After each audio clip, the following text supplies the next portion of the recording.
Esses dias surgiu ali no meu Facebook uma discussão muito interessante. Alguém escreveu o seguinte, quer ver?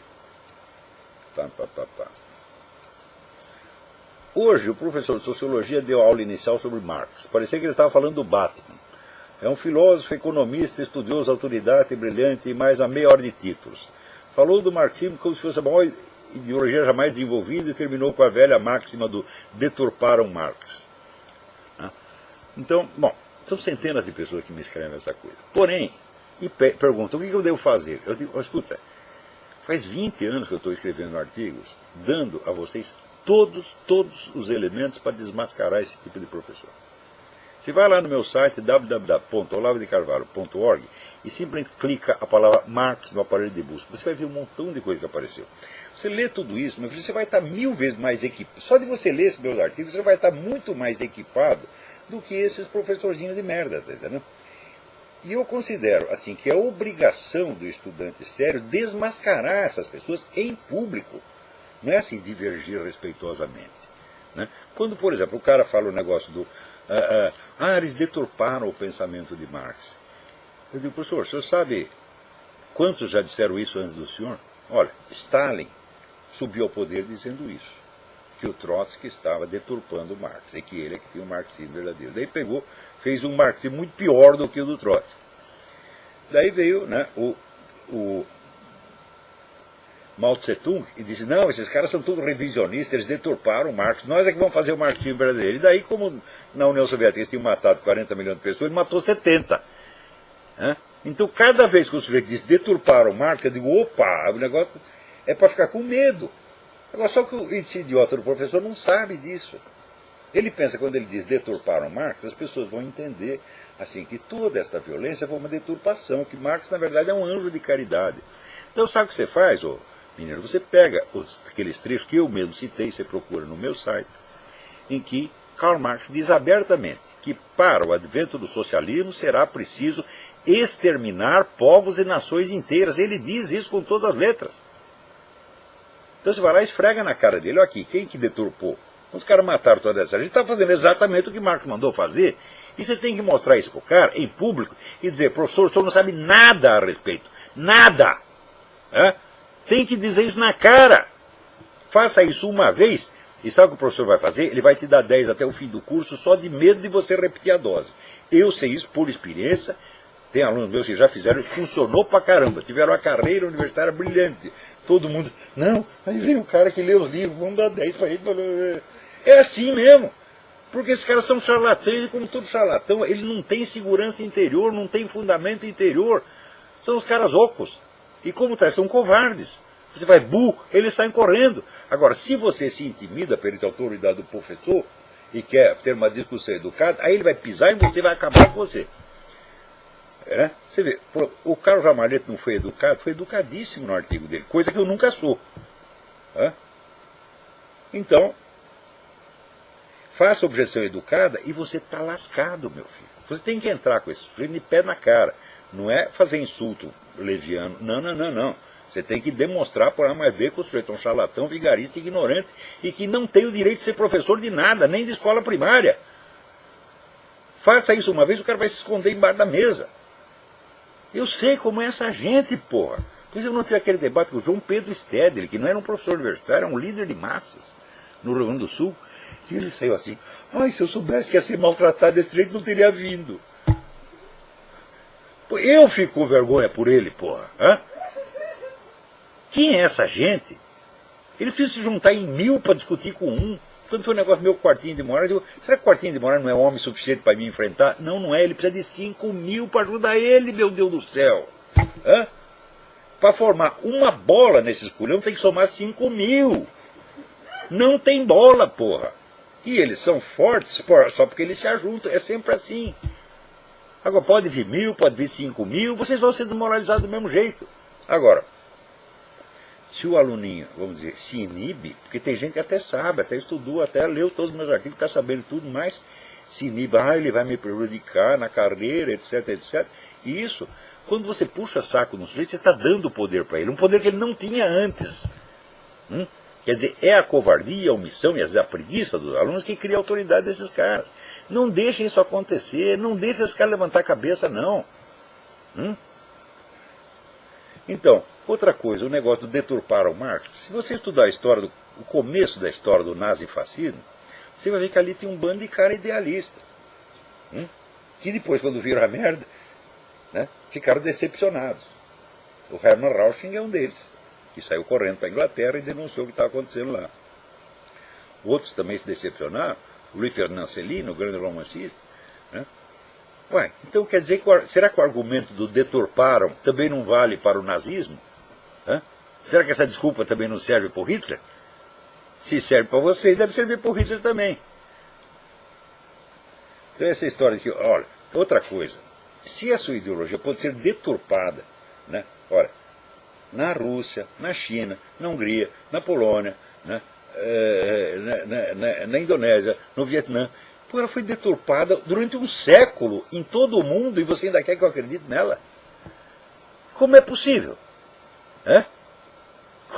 Que fraqueza não teria essa ideologia para poder ser tão universalmente deturpada? Né? Também, eles dizem, é verdade, o comunismo matou muita gente, mas o capitalismo também matou. Matou o caralho!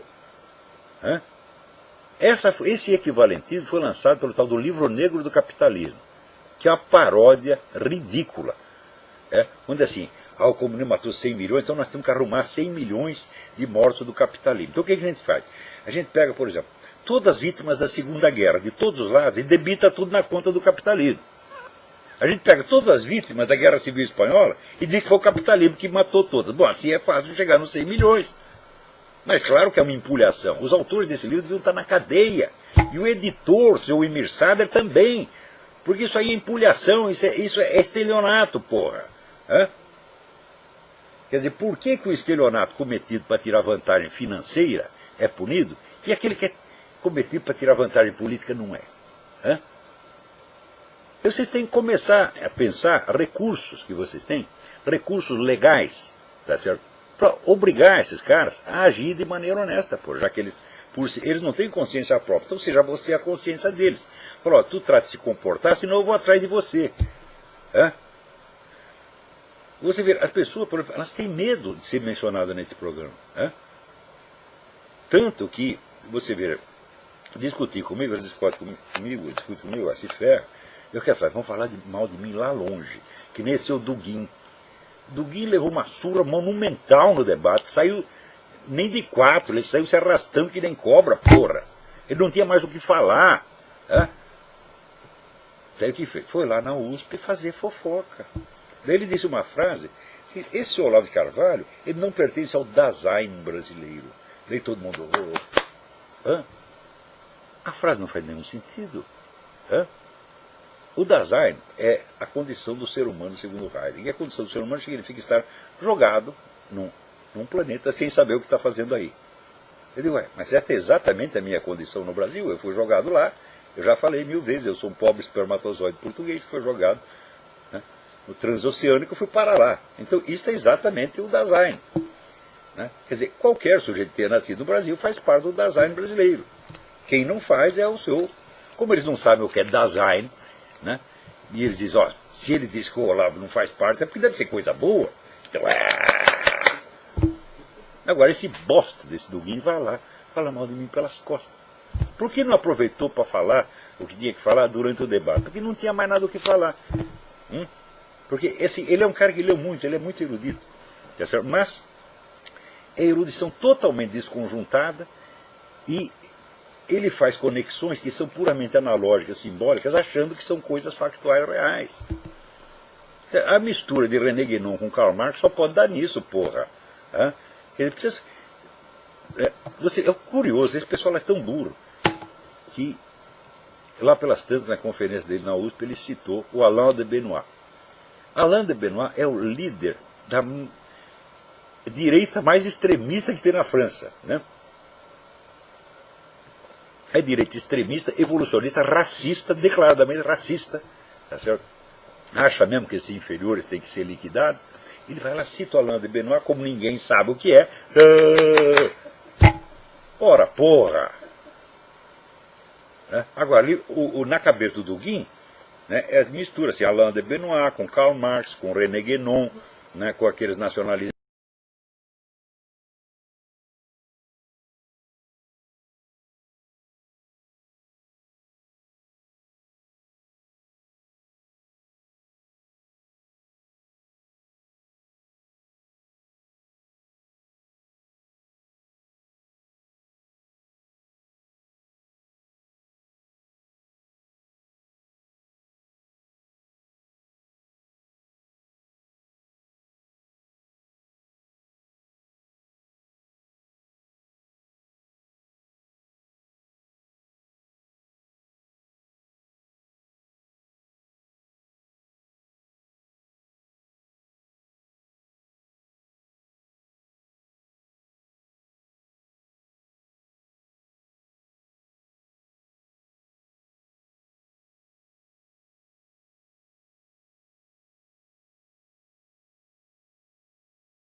Não entendendo nada do que eles estão fazendo.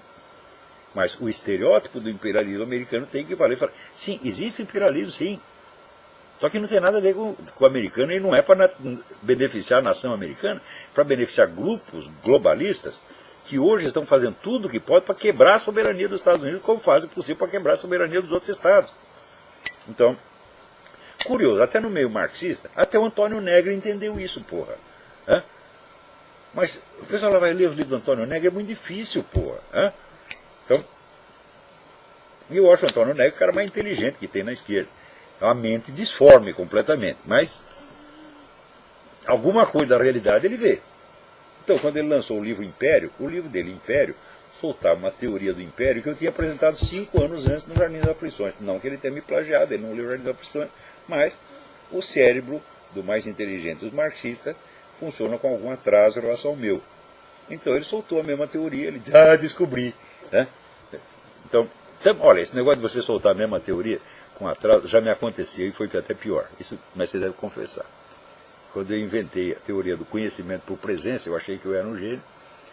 Daí depois eu descobri que a mesma teoria tinha sido publicada por um filósofo árabe no século XI. Né? Então, é um vexame maior que o do Antônio Negri. Só que é o seguinte, eu confesso que ele não. Agora, você vê como essa gente é falsa. Aqui, no programa do Partido Democrata, eles tinham tirado a palavra Deus. E também tiraram a menção a Jerusalém como capital de Israel, porque eles não querem desagradar os palestinos. Bom, daí deu um bafafá, todo mundo começou a jogar tomate, no dia seguinte o que aconteceu? Deus voltou e Jerusalém voltou. O Fernando Henrique é a mesma coisa. Numa das candidaturas dele a governador, entrevistaram na televisão, perguntaram, o senhor acredita em Deus? Ele falou, não, perdeu a eleição. Na eleição seguinte ele tinha se transformado em um crente, já estava de joelhos, né, confessando, comungando, Nossa Senhora, Virgem Maria. É assim, político é assim, como é que você acredita nessa gente, porra? O Fernando Henrique, ele, nos últimos anos, antes da eleição do Lula, de 98 a 2002, ele provocou uma situação de tumulto econômico, de desgaste no plano real. Isso abriu o caminho para que a população já não suportasse mais a presença do PSDB do governo e suportasse no PT. Mas ele já dizia antes pro Lula, você sabe que essa cadeira é sua. E ele recusou apoio ao próprio candidato deles, é sério, o que ele está fazendo? Está trabalhando pro Lula. Por quê? Porque o Bilderberg mandou trabalhar pro Lula. Falou, agora nós queremos o Lula. Sabe por quê? Porque o Lula faz o seguinte negócio com o Banco Mundial. A gente segue a sua política econômica, restaura a economia do país e vamos dizer que é mérito nosso e não do Banco Mundial. Tá certo? Então, e por outro lado, nós instituímos a política de controle socialista de tudo mais, que não interfere diretamente na economia, e o Banco Mundial está satisfeito. É esse o negócio. Esses elementos do grupo de Bilderberg eles são sempre usados para caminho para a etapa seguinte, né, do plano deles. Né? Mas sem sombra de dúvida. Quer dizer, o socialismo a longuíssimo prazo, tá certo? E conservando, vamos dizer, um mínimo de liberdades democráticas formais, meramente formais, que no comunismo não existe. Essa é a diferença. Tá? Então, professor, eu quero deixar aqui a dica de um artigo excelente do Edward Griffin, que é publicado no site da Freedom Force International. E este artigo se encontra traduzido para o português numa série de 4 artes, né? O nome do artigo é O Futuro Está Chamando. O Futuro Está Chamando, por G. Edward Griffin, Griffin. Tudo que este Griffin escreve é importante. Ele é um dos grandes repórteres aqui dos Estados Unidos. Descobre coisas do Arco da Velha. Recomendo também que vocês leiam o livro dele sobre a ONU, The Fearful Master, O Senhor Temível.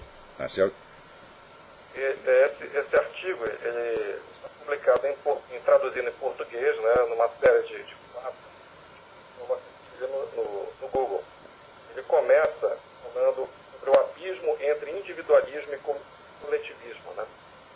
Ele fala também sobre o jogo de poder entre os socialistas fabianos e os leninistas, a ação do CFR nos bastidores do poder, desde o Coronel House, e também fala sobre ações dos inimigos internos que têm chegado ao poder.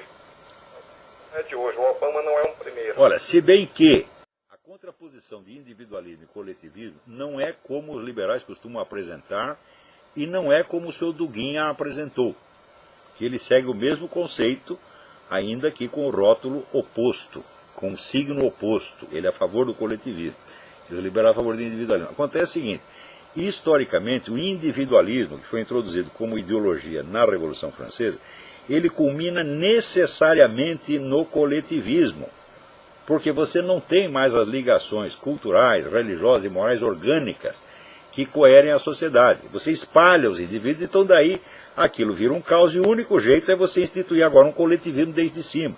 Então há um jogo dialético dessas duas coisas. Tá certo? E por exemplo, atualmente você não tem um individualismo extremo na moral sexual, cada um pode fazer o que quiser, não é assim? Então tem o total individualismo. Resultado, vem os controles governamentais em lugar da moral que já existe na sociedade. Que é a moral que ninguém instituiu, que foi se desenvolvendo sozinha, por experiência. Então, por assim dizer, vamos chamar de moral orgânica. A palavra não é muito certa, mas quer dizer, é a moral natural da sociedade. Você corrói a moral, cria um individualismo onde cada um só está pensando no seu direito ao prazer, e em seguida, para defender esse direito ao prazer, se instituem novos controles, agora governamentais, controles mecânicos, tá certo? E tá aí o coletivismo. Então, individualismo e coletivismo não são termos opostos, são termos complementares dialeticamente. Isso é importante entender. Então, quando o liberal faz apologia do individualismo, às vezes ele não sabe o que está falando, porque não estudou o assunto suficientemente. Eu sugiro os livros do historiador francês chamado Xavier Martin. Xavier Martin escreveu vários livros sobre a ideologia da Revolução Francesa, e essa conexão de individualismo e coletivismo, que ele não expressa exatamente com esses termos, fica ali claríssima. Então, toda a ideologia da Revolução Francesa era baseada na noção do indivíduo humano entendido como organismo independente. Quer dizer, cada organismo tem uma vida própria por si mesmo. Tá certo? Ou seja, ele não tem conexões culturais, ele não tem uma herança, né, moral, aliás, nem biológica, ele é uma totalidade em si. E daí, como é que você faz para organizar uma sociedade constituída de individualidades absolutas autônomas? Só pelo regulamento estatal. Então aí vem o coletivismo. Então, preste atenção, individualismo não é um valor que possa ser defendido, é um elemento puramente ideológico, que culmina na sua ideologia complementar, o coletivismo. Então, olha, nesses negócios, gente, a ignorância medra e abunda, tá entendendo? Gente que nunca estudou merda nenhuma. Por exemplo, a pessoa fala, o que eu vou responder ao professor comunista? Eu digo, olha aqui, na minha biblioteca tem 1000 livros sobre o comunismo. Contei a semana, mais de 1000. Foi o que sobrou. Depois de eu vender muitos livros das minhas viagens, mudanças, só tem 1000 aqui. E desses 1000, eu li pelo menos uns 600 e os outros uso como consulta. Então, eu estou estudando o negócio para não falar levianamente. Nós temos aí um seguinte problema. Essa cultura ou subcultura marxista é imensa, imensa. Os caras publicam um livro atrás do outro, eles dominam a universidade, publicam milhões de teses todo ano. Então isso quer dizer, dá para o sujeito passar a sua vida dentro da subcultura marxista e não saber nada fora dela. É perfeitamente possível. Aliás, é até difícil você sair dela, porque uma vez você pegou o filão, você lê um autor marxista e outro, e fica dentro daquilo, naquela espécie de autopersuasão hipnótica. Eu me lembro que eu fiquei 8 anos estudando marxismo. Um dia caiu na minha mão o livro do José Ortega y Gasset, La Rebelión de la Masa, né? E o autor era flagrantemente anticomunista, e eu li aquilo e perguntava assim, meu Deus, como é possível um anticomunista ser tão inteligente? Porque eu acreditava que os marxistas tinham o monopólio da inteligência. Por que eu acreditava isso? Porque eu só lia livro marxista. E eles me pareciam o suprassumo da inteligência. Daí, eu falei, peraí, é melhor ler outras coisas. Daí comecei, né? Eu procurei outros autores conservadores, liberais, etc, e li até mais disso do que tinha lido o marxismo. Daí eu vi a miséria intelectual marxista, que é uma espécie de autofagia. Eles se comem uns aos outros, aquilo é uma suruba intelectual permanente, está entendendo? É troca de casais de intelectual. É só isso. E quando você sai daquele universo e procura ver a coisa um pouquinho mais ampla, diz, meu Deus do céu! Esses marxistas são intelectualmente uns micos, eles não são nada. Isso aqui é nada. Né?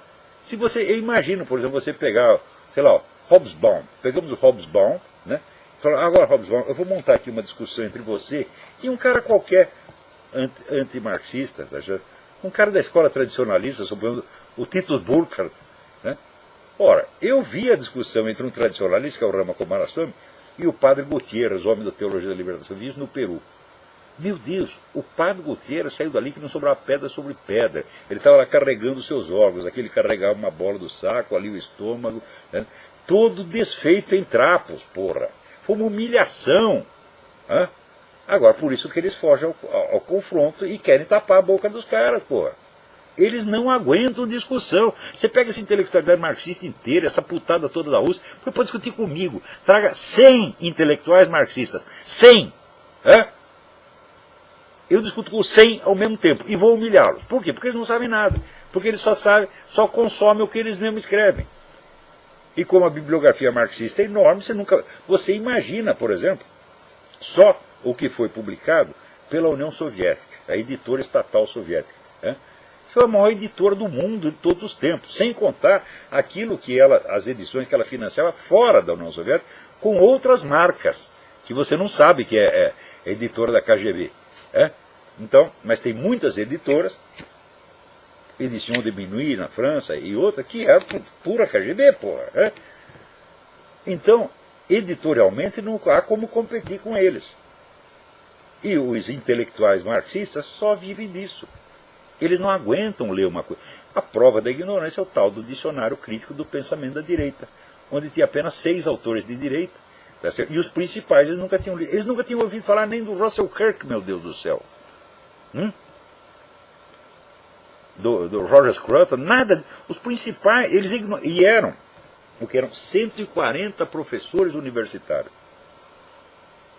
Então ali dá para traçar aquilo que eu chamo horizonte de consciência da esquerda universitária nacional. O horizonte de consciência é o limite entre o que o cara enxerga e o que ele não enxerga. Então, eles se metiam a falar do pensamento conservador sem saber nada a respeito. E essa ignorância lhes é favorável, porque eles passam essa visão aos aluninhos, os aluninhos acreditam que realmente nada existe fora daquilo. Então, eles são todos o Caio Blinder, né? Tudo blinder, tudo para botar a venda nos olhos, impedir que a pessoa enxergue. E eles mesmos são vítimas disso. Você pega esse Vladimir Safatli, ele é uma pobre vítima de si mesmo, coitado. Né? Como eu disse, o imbecil coletivo é uma coletividade de pessoas de inteligência normal, ou até mesmo superior, que se reúne com a finalidade de imbecilizar-se umas das outras. E tem nisso um sucesso espetacular, porque eles ficam burros mesmo. Você vê a Marlene Chauí, na juventude era uma moça de muito talento, além de ser muito bonita na época, agora embagulhou, mas era bonita. Né? Ela ficou ofendidíssima, porque a mulher chamou ela de velha feia. Eu digo, para mim, se me chamar de velho feio, eu digo, você tem toda a razão, você pensa que eu sou quem? Né? O deus Apolo, porra. Mas ela ficou ofendidíssima. Agora, no começo ela não apenas bonita, mas era uma mulher de talento. Só que prostituiu tudo e hoje só fala besteira, fala cada coisa que você fica com dó. Agora, o Safatra ele não esperou nem para envelhecer para ficar gaga, ele já veio do bercinho. Tá? Então,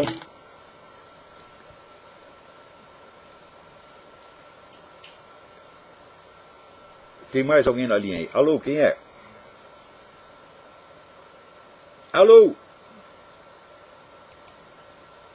E fudeu.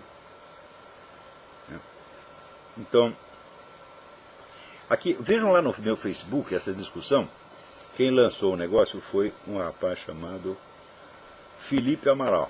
Procura lá o verbete Felipe Amaral, tem uns 40 comentários a respeito, e eu fiz várias intervenções ali, né, contando, por exemplo, que, ó, todos esses queixos são vítimas de professores marxistas. Eu nunca fui.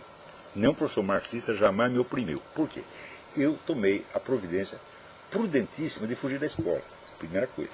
Segundo, eu fui estudar marxismo porque eu mesmo quis, porque eu mesmo era um idiota. Ninguém me idiotizou. Eu se idiotizei a mim mesmo. Tá certo?